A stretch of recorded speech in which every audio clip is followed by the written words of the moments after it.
پوښتنه: زه چې نړۍ ته راغلم چغې مې د نرو نه وي، د پښتون کور و ګونګوسی و چې نجلۍ پیدا شوه. مور مې په خپله سپېره ټنډه وه، پلار وانخیستم، تا به ویل چې له انسانه چېرته سپی پیدا شوه. زه چې نړۍ ته راغلم چغې مې د نرو نه وي، د پښتون کور و ګونګوسی و چې نجلۍ پیدا شوه. مور مې په خپله سپېره ټنډه وه، پلار وانخیستم، تا به ویل چې له انسانه چېرته سپی پیدا شوه.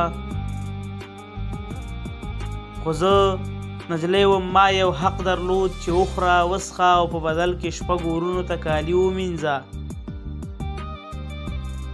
ورته وتوی کړه، کتاب قلم یې هم پیدا کړه. مور نه په پټه د ټوټو ګوډیانې ولوبوه او په څلورو دیوالونو کې ساګانې واخله. خو زه نجلۍ وم، ما یو حق درلود چې وخوره وڅښه او په بدل کې شپږو ورونو ته کالي ومینځه. ورته وتوی کړه، کتاب قلم یې هم پیدا کړه. مور نه په پټه د ټوټو ګوډیانې ولوبوه او په څلورو دیوالونو کې ساګانې واخله. له دې نه پورته یو خواهش هم ما لپاره کفر، دغسې کفر چې سزا یې هم خاموشه مرګی. له مودو وروسته زموږ کور ته خوشحالي راغله. دا خوشحالي زما په نفلي روژو سوالي راغله. له مودو وروسته زموږ کور ته خوشحالي راغله. دا خوشحالي زما په نفلي روژو سوالي راغله. زما د لالا واده اوس ډېره خوشحاله ومه. زما د لالا واده اوس ډېره خوشحاله ومه. ما په اول ځل کال کې 3 جوړه زما د لالا واده اوس ډېره خوشحاله ومه. ما په اول ځل کال کې 3 جوړه کالي نوي کړل. زما د لالا واده اوس ډېره خوشحاله ومه. په اول ځل مې وسورۍ چمبې ته ځان ستړی کړ.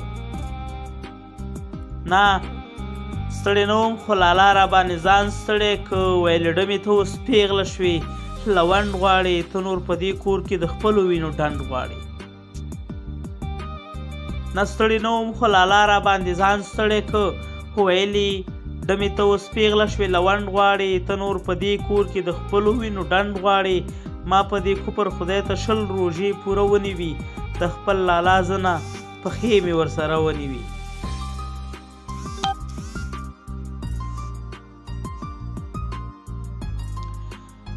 داسې ورځ هم راغله چې ما ته نجونو لاس سره کړل. دا ځل یې ما ته خندا نه راتله، ښه ډېر مې ژړل.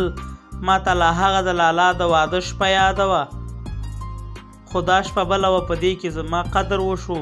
په دغه شپه رانه باور وکړئ لږ کبر وشو.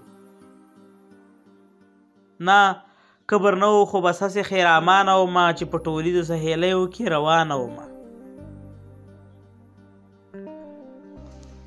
زه د بل کور ناوې شوم، ورځ تېره شوه، شپه راغله، کوټه کې ځان ته شوم، بیخي ډېره غوسه راغله. زه د بل کور ناوې شوم، ورځ تېره شوه، شپه راغله، کوټه کې ځان ته شوم، بیخي ډېره غوسه راغله. په دې کې زما مجازي خدای راغی، لړزې واخیستم او هغه څه چې ما به کفر ګڼل ټول یې وکړل. زه فکر یوړم چې ځان مړ کړم که روژې ونیسم. زه د بل کور ناوې شوم، ورځ تېره شوه، شپه راغله، کوټه کې ځان ته شوم، بیخي ډېره غوسه راغله. په دې کې زما مجازي خدای راغی، لړزې واخیستم او هغه څه چې ما به کفر ګڼل ټول یې وکړل. زه فکر یوړم چې ځان مړ کړم که روژې ونیسم. له دې نه وروسته مې نصیب عجبه چارې وکړې. له دې نه وروسته مې نصیب عجبه چارې وکړې. د بل د کور لوښي مینځل، دوزخ پالل، د خېټې خوله پرانیستل کفر، ژړل کفر، خندل هم کفر. د بل د کور لوښي مینځل، دوزخ پالل، د خېټې خوله پرانیستل کفر، ژړل کفر، خندل هم کفر. دومره کفرونه چې مجبورن له انسانه وشي، خو خدای دې نه کړي چې دا کفر له ما نه وشي.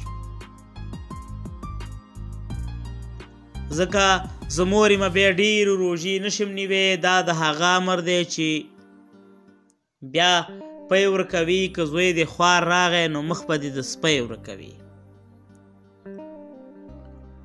ځکه زه مور یم بیا ډېرې روژې نشم نیوی. دا د هغه امر دی وایي چې بیا پی ورکوي، که زوی دې خوار راغی نو مخ به دې د سپی ورکوي. اوس زه مجبوره یم چې دې کور ته خوښۍ راوړم. مجازي خدای ته باید کال په کال یو زوی راوړم. اوس زه مجبوره یم چې دې کور ته خوښۍ راوړم. مجازي خدای ته باید کال په کال یو زوی راوړم.